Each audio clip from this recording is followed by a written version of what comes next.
welcome to A&E TV. Today we're joined for morning coffee by founder of the Happy Box and the Happy Studio, Jumana Al Darwish. Good morning, Jumana. Good morning. Thank you so much for having me. Thank you for joining us. So to kick things off, talk us through your morning routine. Mornings for me are incredibly madness. I start usually very early, between 5:30 to 6 a.m. I wake up Isla. We have breakfast together. We chit chat. We have, a few moments in time together. And then she heads out to school, and then I have half an hour to myself in complete silence with my coffee. And anyone who knows me knows I'm a coffee lover. So, those 30 minutes are religious for me. And then basically my day begins. And from then on, it's back-to-back madness up until the afternoon, which I dedicate towards Isla completely. Sometimes during the week, I'll find 1 or 2 days where I can work out, but otherwise it's pretty hectic. Yeah. Okay, and tell us, what's the message that you're trying to spread with the Happy Box? Well, the Happy Box, a lot of people tell me, it's your company. You've had it for close to 5 years now, and really it's my baby. It's a social movement. It's no longer just a company anymore. What we've created is we've provided families the opportunity to disconnect and connect with one another through our platform of art and creativity. Okay. So the Happy Box is so much more than just a box filled with arts and crafts that we develop. It's a force. It's a force of bringing people together, the community together, and really just embracing oneself through the love of art. Okay. Yeah. And what about the studio? The studio was kind of a natural progression after we started the Happy Box, and honestly, I didn't even think the Happy Box would even survive the first year. So when I first started it, it was kind of like a social experiment. Let's see if it would work. And it did. And then I was running, as you know, I was running my company from my dining room table, then to my garage. And then it just felt right to have brick and stone and kind of have all my ideas, our factory under one roof. And also create a space, a community space where people can come of all age groups, not only children. So at the Happy Studio, it is where we run our operation, it's where the factory is, but also a massive space where we host events and our installations as well. So we're very excited about that, and I think we're located, being in Sirkal Avenue, it is the hub of creativity, which is the right place for us, yeah. Okay, and obviously you're a businesswoman, but you are also a mum to your daughter. Yes. How do you manage your time? How do you manage your family time and your work time? I think, I'm one of the very fortunate moms because I was able to build a business around my daughter. So prior to starting the Happy Box, I worked for the government. I served the government, both UAE, His Highness's office, and in Jordan, Queen Rania's office, Her Majesty's office, for many years. And I just felt like when I became a mom, I just wanted to have more flexibility, even though I loved everything that I was doing. So I was able to build the Happy Box around Isla, and we kind of grew up together. Yeah. So it was in its very infant stage. Isla was 2 when I started the Happy Box, and then as it grew, we recruited more personnel. We became an army of people, and that's when I started learning to delegate so much more. And that was a very difficult part for me, was kind of letting go and letting it run. And now I feel that Isla needs me a lot more. So I need to be a lot more present in her life. So I've learned to kind of just try as much as possible to find that balance. And some days I'm an awesome mom, and other days I'm not an awesome entrepreneur. You know what I mean? Yeah. So there's no balance. You strive for balance, but there's no balance. Yeah. All right, and obviously your company is built around happiness. Yes. So can you tell us what makes you happy? What makes me happy? A lot of things. First and foremost, family, being with people that I love, travel, culture, communities, charitable work is a very big part of my life, and ever since I was young. So that gives me true happiness, is just being with others and being able to help others. I love art. I love poetry. I love to sit in a cafe and just read. I really appreciate every single moment that comes my way. And that is happiness for me. Really, it's in the simple things. Yeah. The most simple things, yeah. Okay. And what do you think has been the biggest achievement you've had so far? Looking back at kind of my journey in the past 5 years, almost 5 years since we established the Happy Box, we've had several milestones that I've been truly proud of. The first one was it actually working. That was our biggest milestone, that we're on to something. And then franchising it out, that was another milestone, to be able to enter different markets, to see if the product would actually work. Another milestone would be moving from my home, from this very homegrown concept to taking it to the Happy Studio, which evolved into something bigger. And now we're on to something else, which I'll let you know in a bit. Okay. And what's been the biggest challenges that you faced?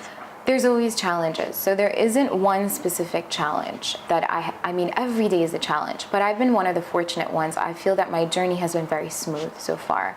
There are hiccups along the way. With everything that you do, with every milestone that you hit, there is a massive hiccup that comes your way. But I really feel that, as long as you stay focused and on track and you keep your eye on that ball, you never lose sight, no matter how much noise is around you.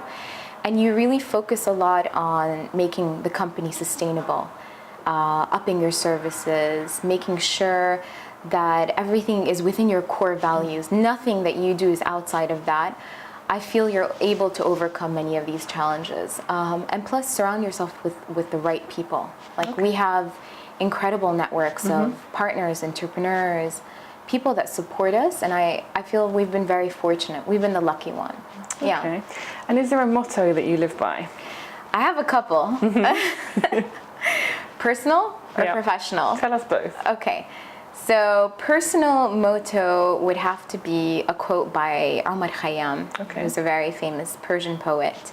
Be happy for this moment. This moment is your life, because I feel that life is comprised of a series of different moments. And you really have to kind of just take a step back and be and enjoy being where you are at that stage. Another one, personal motto that I live by, and it's actually a fundamental principle in everything that I do, are my mom's words of, there are three major pillars in one's life, and it is your health, financially stable, and finally a connection with a divine, meditation, whatever it is, being grounded. And I feel that all three of these, I live my life around them, is that every woman should be kind of financially stable. Every woman should focus on her health, because health is something that you can never buy. And something else as well is having that connection and being grounded, which keeps you kind of intact and moving forward. Yeah. Okay. And who's your inspiration? My inspiration, many people. Of course, my family, my parents. I think I've taken my mom's social values and my father's work ethic. So they really inspire me. They keep me going. Family for sure. Being around a group of incredible friends, partners, a network of female entrepreneurs as well. But aside from that, it's being around things that I love, like art, music, dance, travel, languages. I think these get me kicking, It gets me to dream, and I'm creative in it, and it helps me kind of bring all that passion out and bring it to life. If you could give your younger self one piece of advice, what would it be? Let go of perfectionism, because it doesn't exist. My 20s, actually all my life, my earlier kind of adulthood life, I wanted to be perfect with everything. So I was the perfect daughter, perfect everything, perfect student, perfect wife, perfect. And I never really kind of looked at myself as in what does Jumana truly want? Yeah. And if I could go back to myself 10 years from now, I would just say, let it go. Like some things, and that's what my daughter actually tells me as well. But there are some things that are worth your time and other things that you just, focus on the things that you can control and change. Yeah. Okay. And what about 10 years from now? What would you tell yourself? That it was worth it. That it was worth it, that I didn't settle, that I carved a life that I always dreamed of. Yeah. Okay. And what do you say no to? Many things. I've learned the art of saying no. Anything or anyone that I feel wastes my time or adds baggage, unnecessary baggage or noise in my life, I get rid of it. Okay. So I'm very particular about time, and I feel that time is everything. Okay. Yeah. And is there a motto that you live by? In terms of professionally, yes. I also have two professionally. Make it happen. And what's the worst thing that can happen? So I always tell my staff, as long as it fits within our core values, it's ethical, it's up to the standard, just make it happen. Yeah. Just run with it.